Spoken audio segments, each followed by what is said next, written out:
जय श्री हरि। एक बार विश्वामित्र भूख से व्याकुल थे और दर दर की खाक छान रहे थे। उन्हें कुछ भी यह खाने को नहीं मिल रहा था जिससे वो पेट भर सकें। उनको ऐसा कुछ भी नहीं नज़र आया कि जिससे वो भूख अपनी शांत कर सकें। उनको ऐसा लगने लगा था कि अब तो उनके प्राण ही निकल जाएंगे। वो लोगों से भिक्षा मांगते, लेकिन उनको भिक्षा नहीं मिल रही थी, क्योंकि लोगों के पास तो खुद ही खाने के लिए नहीं था, तो वो भिक्षा में क्या देते। विश्वामित्र आखिर उन्होंने वन में जाने का सोचा। प्राणियों का वध करने वाले हिंसक चंडालों की बस्ती में जाने का फैसला किया। भूख से वो व्याकुल बहुत हो चुके थे। उनके कदम भी उनके साथ नहीं दे रहे थे। ज्ञान की तो बात ही क्या की जाए। विश्वामित्र ने देखा चारों तरफ बिखरे पड़े हुए हैं टूटे फूटे घरों के खपरे सुअरों और गधों की टूटी हड्डियां सारे घड़े में भरी हुई दिखाई पड़ रही थीं। वहीं हर तरफ मुर्दों से उतारे गए कपड़े पड़े थे। अर्थियों से उतरी हुई फूल माला से सजे थे चंडालों के घर पूरे। विश्वामित्र जब वहां पहुंचे तो चंडालों में आपस में झगड़ा हो रहा था। कोई दूसरा वक्त होता तो विश्वामित्र चंडालों को समझाते, लेकिन इस समय तो उन्हें खुद की ही जिंदगी जो है खतरे में लग रही थी। जिंदा रहने का इंतजाम करना था। वह एक कोने में बैठकर सोच रहे थे कि कुछ खाने को मिल जाए तो जीवन बच जाता। देर रात तक उनकी नज़र एक चंडाल के घर में पड़ी, जहां तुरंत मारे हुए कुत्ते की जांघ के मांस के एक बड़ा सा टुकड़ा पड़ा था। ऋषि ने सोचा, मुझे यह मांस चुराना चाहिए। हालांकि उन्होंने इस फैसले के बारे में फिर विचार किया, लेकिन कुछ देर तक सोचने के बाद बुदबुदाए, शास्त्र का निश्चित विधान है कि आपातकालीन ब्राह्मण की रक्षा के लिए समान और हीन मनुष्य के घरों से चोरी कर लेना उचित है। पहले ही हीन पुरुष के घर से भक्ष्य पदार्थों की चोरी करना चाहिए। वहीं काम न चले तो अपने सामने व्यक्ति के घर में खाने की वस्तु ले लेनी चाहिए। अगर वहाँ भी बात न बने तो विशिष्ट धर्मात्मा पुरुष के यहाँ से खाद्य वस्तु चुरा ले। जिन ऋषि विश्वामित्र ने भगवान श्री राम और लक्ष्मण को अस्त्र शस्त्र का ज्ञान दिया था, शिक्षा दी थी, उनका यह हाल कैसे हुआ। इसके जवाब में कहते हैं कि महाभारत के शांति पर्व में इसमें विश्वामित्र के कुत्ते का मांस चुराने की घटना का जिक्र भी है।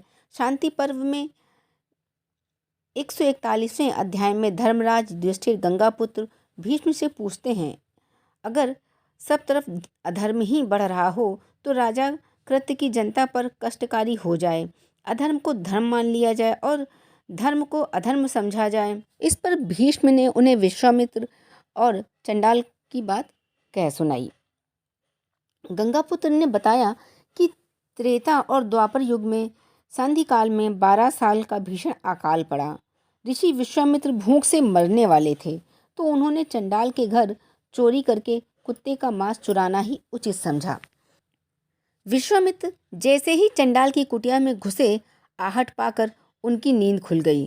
कर्कश आवाज में उसने कहा, मैं जाग रहा हूँ, सोया नहीं हूँ। तू तो अब मरा है।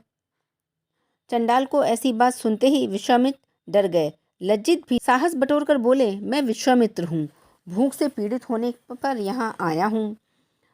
परिचय पाकर चंडाल तुरंत हाथ जोड़कर बोला, यह आप क्या कर रहे हैं। विश्वामित्र बस यही कह सके कि मैं बहुत भूखा हूँ, मेरे प्राण जा रहे हैं, मैं यहाँ कुत्ते की जांघ लेने आया हूँ। भूख से मेरी चेतना जा रही है। मैं जानता हूँ कि यह अधर्म है, तो भी कुत्ते की जांघ ले जाऊंगा। तब चंडाल ने उनसे कहा, कुत्ता तो सियार से अधम होता है, कुत्ते के शरीर में भी उसका जांघ का भाग सबसे अधम होता है। प्राणों की रक्षा के लिए कोई दूसरा उपाय सोचिए। मांस के लोभ से आपकी तपस्या का नाश नहीं होना चाहिए।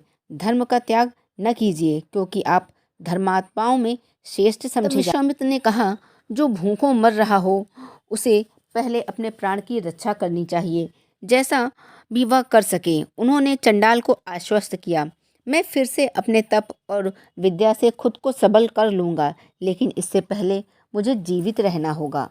चंडाल ने फिर विश्वामित्र से कहा, इसे खाकर आप कोई बहुत दिनों तक जीवित नहीं रह सकेंगे। ब्राह्मण, क्षत्रिय और वैश्य के लिए 5 नाखूनों वाले प्रकार के प्राणी आपातकाल में खाने योग्य बताए गए हैं। शास्त्र को मानते हैं तो यह मांस को खाने का मन त्याग दें। विश्वामित्र ने फिर कहा, महर्षि अगस्त्य ने यद्यपि असुर को खा लिया था। तर्क वितर्क लंबा चला, लेकिन आखिरकार विश्वामित्र बोले, कुत्ता और मृग दोनों ही पशु हैं, मेरे लिए समान हैं। मैं यह कुत्ते की जांग को अवश्य खाऊंगा। अगर उपवास करके मैंने अपने प्राण दे दिए तो मरने के बाद क्या हो सकता है? इस मांस को खाने से मेरे पुण्य कर्म समाप्त हो जाएंगे, लेकिन अगर मैं जीवित रहा तो पुण्य कर्म फिर से संचित कर लूँगा। विश्वामित्र वह मांस का टुकड़ा ले गए। खाने से पहले उन्होंने उस टुकड़े को देवताओं को अर्पित किया। जैसे ही उन्होंने अग्नि द्वारा मांस का टुकड़ा देवताओं को चढ़ाया, इंद्र ने भी ये सभी प्रजा को जीवन दान देते हुए वर्षा की और अन्य आदि औषधियों को उत्पन्न किया। विश्वामित्र भी लंबे समय तक निराहार व्रत और तपस्या करके सारा पाप मिटा चुके थे। उन्होंने सिद्धि पाई। भीष्म पितामह ने युधिष्ठिर से कहा, जो मांस खाने योग्य नहीं था उसे केवल देवताओं को अर्पित करके महामुनि विश्वामित्र ने देवताओं और पितरों को संतुष्ट कर दिया। उन्हीं की कृपा से पवित्र भोजन पाकर उन्होंने अपने जीवन की उन्होंने युधिष्ठिर से कहा कि कठिन परिस्थितियों में व्यक्ति को अपने हाथ पांव नहीं डाल देने चाहिए। अपने जीवन रक्षा करने के लिए उपाय तलाशने चाहिए, हर कोशिश करनी चाहिए। बुद्धि का सहारा लेकर हमेशा जीवित रहने और विषम परिस्थितियों से पार पाने की कोशिश करनी चाहिए। जीवित रहने वाला पुरुष पुण्य का अवसर पाता है, कल्याण का पात्री होता है। तो आपको ये कहानी कैसी लगी? उम्मीद करते हैं अच्छी लगी होगी, और अच्छी लगी हो तो कमेंट